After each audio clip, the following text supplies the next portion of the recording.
Good afternoon, everyone. Good afternoon, everyone. All right. It's a pleasure to be here with you today. I'm very grateful to the Tristate Federation for extending this invitation. It's a privilege and a joy for me to be with you this afternoon, talking about such an important topic. And it's also a big challenge to answer such a deep question, why we are here in under 45 minutes. But I learned so much from Heather's lecture today. She set me up perfectly, as she said. So I think it's going to make my lecture easier to go along. So we're going to go through a few steps in the lecture today. The goal of the lecture, some reflections about reincarnation. We're going to talk about being awake versus sleeping and dreams, about the power of our thoughts and emotions. And after I go through all of those topics, if you still didn't understand anything I say, which I wouldn't be surprised because I'm not nearly as good as Heather, then we'll conclude with a musical selection, which as a musician, I believe music can speak deeper and more powerful in so much fewer words than any speech can achieve. So let's find out why we're here. So the basis of the material we're going to talk about is going to be based on Spiritism. And we're going to propose some ideas regarding life's purposes. Obviously, we can't cover the whole gamut of why we're here in a deep way, but the ideas will be based on the rational philosophy that is Spiritism, rather than a religious set of ideas that are dogmatized that we're not free to understand. So at any point, you're free to question it and talk to me and to us afterwards. And this is basically the approach to understanding Spiritism, to read things and come to conclusions using your own common sense, reason, logic, and comparing the information with current scientific advances, with other philosophies, and the study of ancient traditions and books on religion. So this philosophy that we study in Spiritism, it really fosters a faith that is based on understanding. And the understanding comes from studying, constantly reading, constantly reflecting. Rather than having one religious figure telling you how it is that you should behave and how it is that you have to think without you having to question it, you are free to come to your own conclusions and deductions and to digest all of the material at your own pace. And then conclude by having a musical reflection on why we're here. And just so that we can start off, we have a quote here by Allan Kardec that distinguishes the faith that Spiritism talks about as a consequence of the study of its subject, which is the unshakable faith, is the one that which can meet reason face to face in every human epoch. By that meaning, if scientific advancements come tomorrow, we will have an understanding of them because we have a faith that's based on understanding, reason, and common sense, and is constantly evolving. It's not static.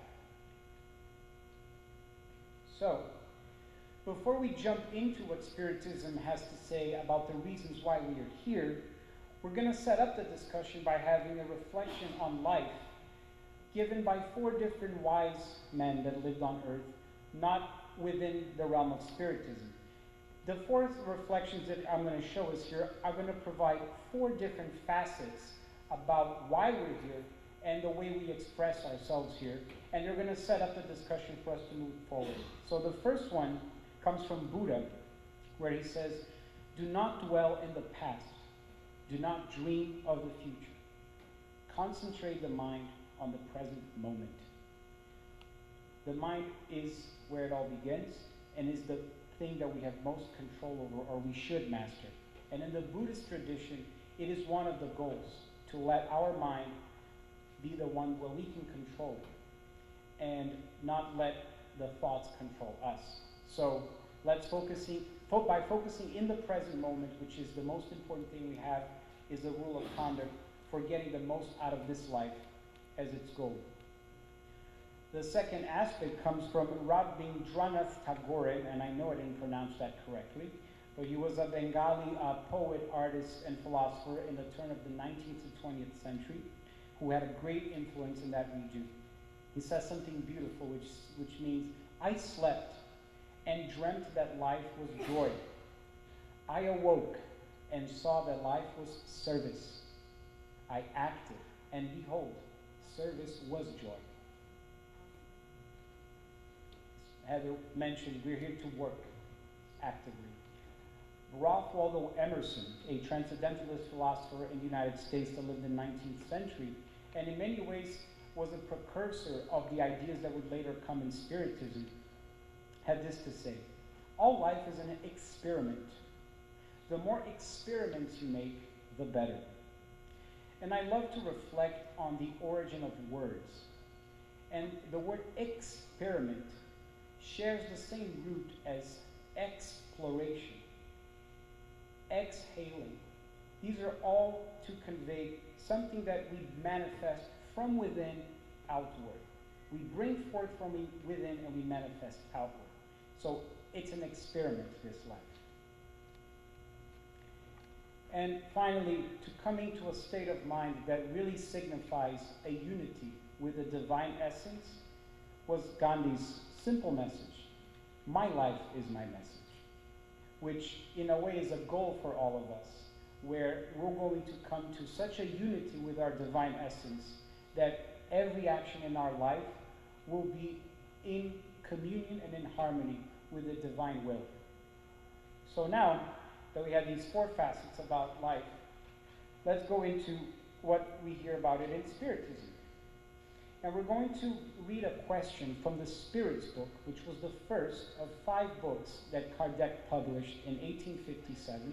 It's made up of 1,019 questions that he asked to various mediums, and those mediums channeled the answers of very highly evolved spirits.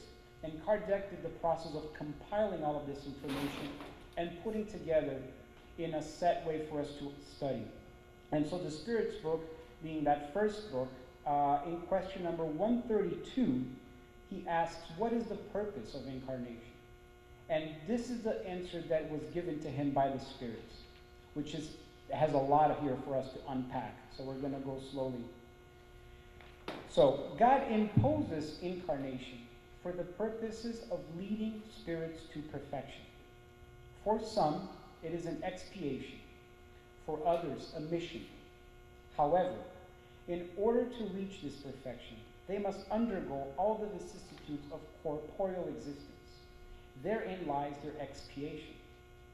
Incarnation has a further objective, which is to place spirits in situations where they can do their share in the work of creation. On each world, they clothe themselves with an instrument that is in harmony with the essential matter of that world, so that they may use that instrument to carry out the orders of God. In this way, they contribute to the general work and progress at the same time. And we have a poster that's persisting to fall. So let's go in different sections here, because there's a lot in this answer that we can analyze. God imposes incarnation for the purpose of leading spirits to perfection. So if we understand that incarnation is an experiment, if we're here in a laboratory, then this is the way that God makes us lead him to perfection, by coming here and experiencing this life for ourselves, to manifest from within and put it outward in a place which serves as a laboratory. Now, depending on our history as spirits, our degree of evolution, morally and intellectually, it can be still an expiation, which I believe for most of us in our current stage of evolution it still is, where we have to make an effort to overcome our tendencies and also to continue working on the talents and all of the positive traits that we've brought from our previous life. In order to reach this perfection, they must undergo all the vicissitudes of corporeal existence. Therein lies their expiation. So that's the reason for the expiation is for us to be here undergoing this trial. Now for others it's a mission, and we're going to examine down the road what that means, where highly evolved spirits have already divested themselves from layers of materialness, that they are no longer attached to matter, and they are able to then come and assist us. They can inspire us, they can move us, they can advance society, and we see them in all sectors of society. Missionary spirits, both on a moral point of view and an intellectual point of view.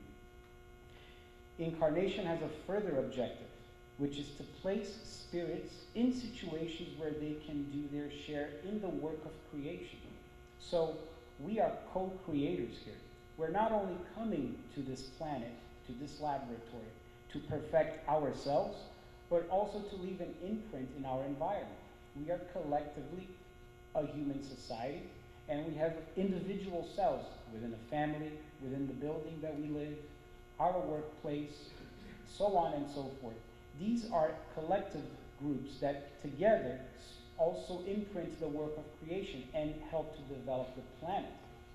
Heather brought the point in her lecture about how the worlds are also undergoing evolution.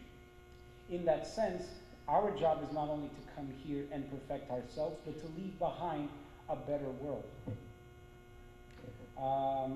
And what's incredible about this answer, even in 2013, is that it unveils a layer about transmigration of souls, that we are able to migrate to different planets.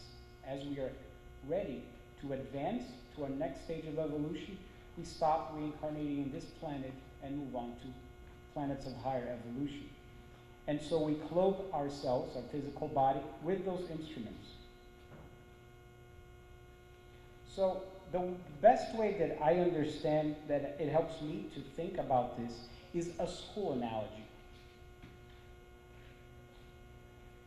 So, although it's not a perfect analogy, there are a lot of elements in this analogy that can make us understand why it is that we're here incarnated, and also the interaction that we can have with the spirit world. So, we are eternal spirits, temporarily in a physical body. And when we understand that, we can compare each school grade to an incarnation. So, each grade being a lifetime, we progress within it, and we acquire knowledges and we acquire virtues until we're able to pass to the next grade. When we pass the next grade, what happens? We have more responsibility, but then we also have greater freedom of expression. We're able to tap into higher sources of knowledge and experience this greater freedom, right? So within each lifetime, we have a grade. And we can understand our state right now as the state of taking a test, physical state. The regular class days, when we have a teacher there in the front and the blackboard, and we're looking at the books, and we're studying and having that interaction with the teacher, signifies our state as spirits without the physical body. So when we are in between lives, and we are in the spirit realm, that's the state we're in. We have total awareness of what's going on because we have access to the books, we have access to the mentors and the teachers. What happens? We have to take a test in school. When we take a test, we have to put the books away. The teacher that's sitting in front does not talk. And we have to put into practice everything that we learn. That's why it's called a test. And within one grade in school, we get tested on all kinds of subject matters, right? Some of them we pass, some of them we fail, and at the end of the school year, the teachers will do a balance, a progress report, and they'll say, okay, you're able to pass to the next grade, or not. And what happens when you don't pass to the next grade? Everybody else goes, or most, and you stay and repeat the grade again. In each lifetime, we have many tests, and they range in all areas of our life. And is what Heather said in her lecture about family. It's not a coincidence that we are born within the family group that we are born. Our tests begin very early on in that group. And it is very challenging, but it is right there that we can start developing and acquiring all of the necessary skills to then expand outward from the family circle into the circles of society. So then, when we pass, we move on to the next grade. When we fail, we have a chance to repeat the course, repeat the grade. Now, if out of rebelliousness or stubbornness or distraction or weakness, if we're not able to accompany and we repeat the same grade 4, 5, 6, 7 times, it'll come to a point where the school can no longer accommodate that student, because that student is going to start jeopardizing the progress of the other students. And so that's when that student needs to be relocated to another school, which is the analogy about the spirits migrating to worlds that are less evolved than the one that they were currently incarnating in. So currently we're here on Earth in a moment of our history where we have never had so much technological and scientific advancement, where knowledge, wisdom, and opportunities for us to express all of what we came here to express, this is the best time that we've been able to reach. We can go on the internet today, record an inspirational message with our camera, put it on YouTube, and that message can reach 100 million people, all of whom never had to leave their house. So the impact of the influence that we have on our planet is huge. And so that's why it's getting to the point on Earth where the planet is undergoing a huge transition, morally and intellectually, where the school is reaching a level of graduation where a lot of the students will no longer be able to be here to accompany. And so that's where the migrations of different spirits to different realms, that's what's happening right now. So, do we have to wait until we die in order to find out if we passed the grade or not? No. Every night, in fact, we quote-unquote die. And that's an amazing opportunity for us to check our ongoing progress in this lifetime. How many of you before today knew that we could be just as active and productive during our sleep than when we are awake? I'll take your silence as conceding that none of you had that idea. So, we are able, in fact, to every night put our heads in the pillow and check our progress. The body needs to go through its organic recomposition and go through its rest. But the spirit doesn't have to do that. In fact, in question number 401 from the Spirits book, Kardec asks the spirits the following: during sleep, does the soul rest like the body? That's how they answer it. No. A spirit never remains inactive. During sleep, the bonds that join it to the body are loosened. And since the body does not need it while sleeping, the spirit travels through space and enters into a more direct relationship with other spirits. Therefore, sleep has more influence than you think in your life.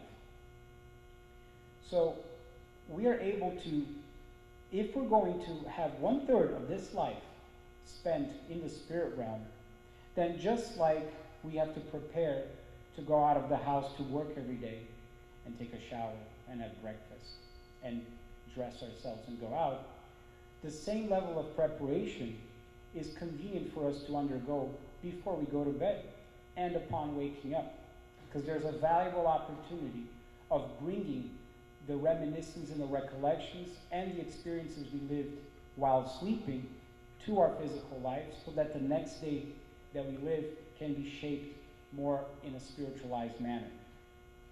One of the ways that we do this is through prayer. Another way is through meditation. And there's another way that the spirit of St. Augustine tells us in the Spirits book in question 919, where he recommends that every night before we go to bed and put our heads in the pillow, that we do a mental recollection of the day that we just lived. And ask our mind, where in this day did I transgress? Did I cause somebody any harm by what I said, what I thought, or what I did? And it's amazing, this exercise, if you do, because the minute you ask your mind this question, the mind takes you to that moment, and you relive it. By reliving that moment, you are an observer, and you start realizing what it is that you did. This exercise is wonderful because it is a way for us to become more conscious of ourselves. The way we develop that consciousness, especially before we go to bed, allows us to then leave our bodies and continue in that same wavelength, acquiring more knowledge, so that when we wake up, we continue more conscious. And hopefully when we get out of bed that day, we're going to be more aware of our actions, and we're going to be able to let our spirit do the actions, as opposed to reacting to things that are coming to us. A lot of us, all the time, are mostly reacting to things that happen our way. And so we manifest our impatience, our irritations, our anxieties, our fears. All of these are unconscious reactions that we carry from our spiritual memory, because we are eternal spirits that have lived many lives before. And just like the planet has been progressing, we have been progressing along with it. But we do bring those traits with us, and we're here specifically to overcome them. So these are mechanisms for us to become aware of our spirit and not let the flux of the body and matter take over. In fact, one last point about sleeping, or not sleeping really, if you think about it, the highly evolved spirits that come here on missions, like Albert Einstein, Martin Luther King Jr., Abraham Lincoln, Jesus, Buddha, Krishna, and so many others, this moment of sleep for them is a great relief, because as highly evolved spirits that have already divested themselves from a lot of the material influences, being in a physical body like ours is very burdensome for them. They're aware of that. So it's one of the necessary conditions for them to be able to come here and carry out their missions, is to have that 1/3 of the time that they're spent here be able to emancipate themselves from their bodies, to have that break from their work. And we actually see that people that go through near-death experiences and out-of-body experiences, the vast majority of them, they report that when they are in a state of spirit, wherever they go, they feel such a disconnect from their physical existence that if it was up to them, they wouldn't want to come back. They would stay there. But it was always told by spirit guides or family members or people that they had met there that they needed to return. In fact, we have a book now that was written by a neuroscientist, Dr. Eben Alexander, called Proof of Heaven. And if you haven't read it, I highly recommend that you do. I don't know of somebody more qualified as a neuroscientist who is extremely skeptic about anything related to matters of afterlife and religion, who goes through and experiences that himself and reports it in the book. I highly recommend it. Going to the next. So we just talked about the 1/3 of our life spent during the dream world, which we can take a lot of advantage of. The 2/3 that are spent inside the physical body, we have the power of our thoughts and emotions to guide us to everything that we do. So every single thought that we have is a mental wave. It's a frequency. And everything that we project, we're going to attract the exact same kind of energy. This is important for us to understand, because like attracts like. And so what we are feeling and we are thinking can determine our outcomes in life.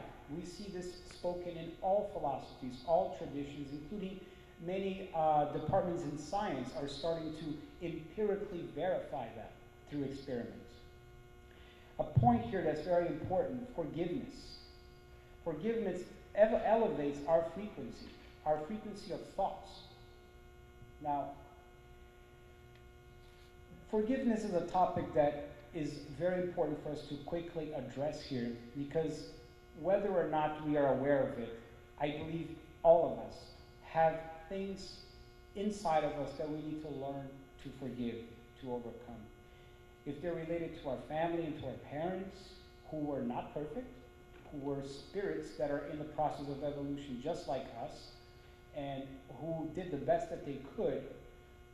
Regardless, when we are going through infancy and through our adolescence, we will be traumatized, most of us have been, by our surroundings, by our circumstances. And whether we realize it or not, we carry these traumas into our experience every day. And it behooves us to reflect, and through prayer and meditation and understanding what it is that we're proposing here through Spiritism, gain the necessary strength to overcome. Because forgiveness puts us in a level of vibratory frequency that does not allow us to reach higher spheres. By that I mean higher spheres of thought, higher spheres of feelings. A scientific proof of that in religious terms was given by Christ 2,000 years ago when he said, when you stand praying, if you hold anything against anyone, forgive them, so that your Father in heaven may forgive your sins. This is a scientific explanation that when we stand praying, and by stand here he does not just mean literally stand, but figuratively raise our vibrations so that we can pray. For us to really have an effective communication with the divine, we need to be able to have a clear heart, devoid of these resentments, bitterness, and forgivenesses. If we carry them, whether we realize it or not, our prayer won't have the necessary effectiveness that we desire. And so it won't necessarily reach the upper spheres in order for us to receive that forgiveness that we seek in prayer. Just make sure I didn't forget anything. So, how can we as human beings, currently living in a physical body during the 2/3 of our life, elevate the frequency of our thoughts and emotions? It's an open question. Don't be shy. Charity? Okay. Prayer, meditation.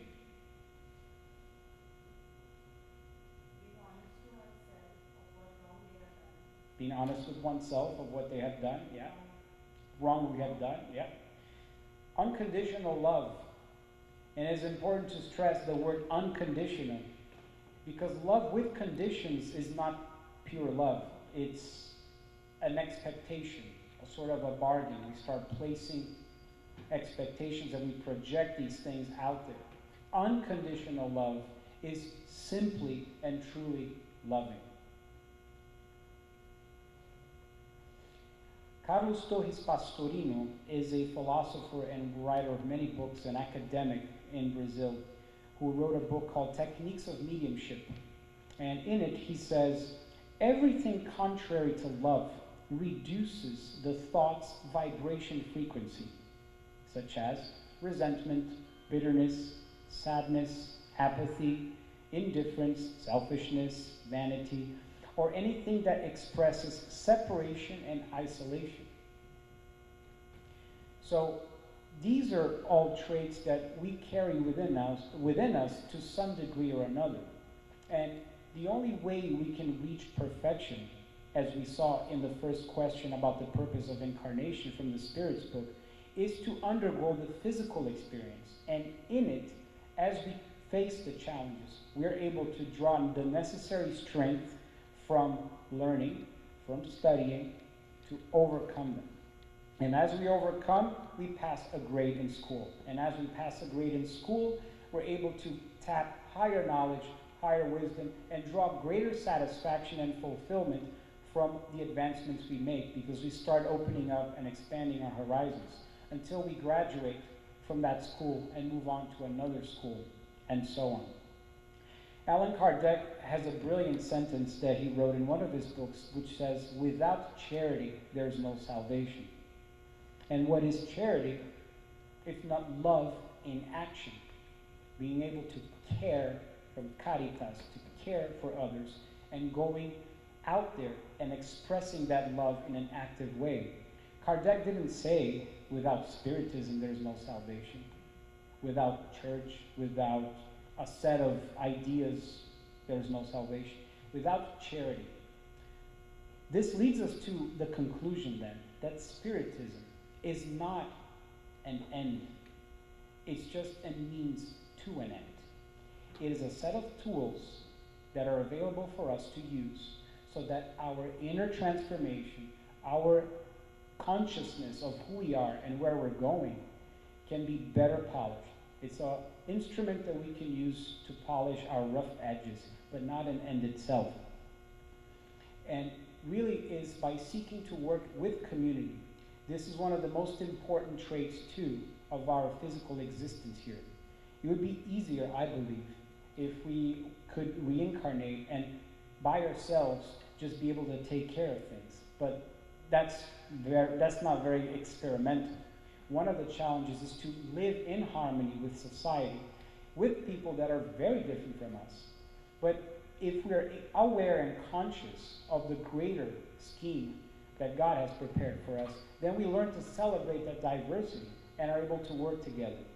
In fact, a recent documentary came out, I believe 3 or 4 years ago, which was simply called Happy. How many of you have heard of that documentary? If you haven't watched it, I highly recommend that you watch it. It's called Happy. And one of the findings from that documentary is that people that report the greatest levels of happiness in their life are the people that feel part of a community, that are constantly giving something to a community. When we are amidst a community, we are sharing not only experiences, but we're sharing our inner light. The mere concept of sharing starts to get us away from selfishness, from ego, the instinct of preservation, and all of these instincts that we, from a very early stage of our evolution, were forced to incorporate. The fight or flight idea, when we were still in the very early stages of evolution, where fear was all around us. We've already evolved from that. We are able to cooperate. We're able to work together in society. And as we do, people report the happiest in that documentary is when they're part of a community, when they feel that they belong to something greater. And as Jesus Christ said, let your light shine. So when we let our light shine, we're literally becoming instruments of the divine will of God. We carry that seed inside of us. Why we are here? Because here is the place where we have the garden to cultivate that seed. We can only make that seed grow if we come here to the garden and tend the garden. And with hard work and labor, we water it, we take care of it, and in due time, that seed becomes slowly, gradually, starts divesting itself from its layers and starts sprouting out and reaching the sun. And at one point, it becomes a beautiful tree that starts giving fruit. So we are all able to bear and give fruit in so many different ways to so many people. So with that, through charity, we can find salvation. By salvation, we mean, there are many meanings for the word salvation, but total freedom. From a Buddhist perspective, it can mean the cessation of all desires, where we are so detached from matter, which doesn't mean that we don't value matter, right? We are currently incarnated. We are currently have needs, material needs, and we need to possess the car and possess the job and possess the salaries and possess these things that are very important. But to have the freedom that they're talking about here is to not let those things possess us. That is the kind of detachment that they're talking about that leads to salvation. It's what the Hindus say about Maya, our complete disillusionment, disenchantment from Maya, Maya meaning the world of illusion. When we're physically incarnated, we can let this world sometimes distract us from the higher meaning of our life. And if we are attached to its ideas, we get into it so much that we become distracted. We start veering off the goals. So to be disillusioned and disenchanted is not a bad thing. It's a good thing. So that's what I have to offer. And if all that I said, in the manner that I said it, didn't make any sense, then I hope that the music does. And this is one song that synthesizes and I think helps to answer the question in a really beautiful and moving way as to why we're here. And so I invite you all to sit back, and if you want to meditate by closing your eyes or leaving them open, don't fall asleep, please, because then you'll be in your spirit world and we won't have you here with us anymore. I invite you to meditate on this question of why we're here through the music. If you want to sing along, if you want to stretch your legs, feel free to do whatever makes you more comfortable. It's been a pleasure. Thank you very much.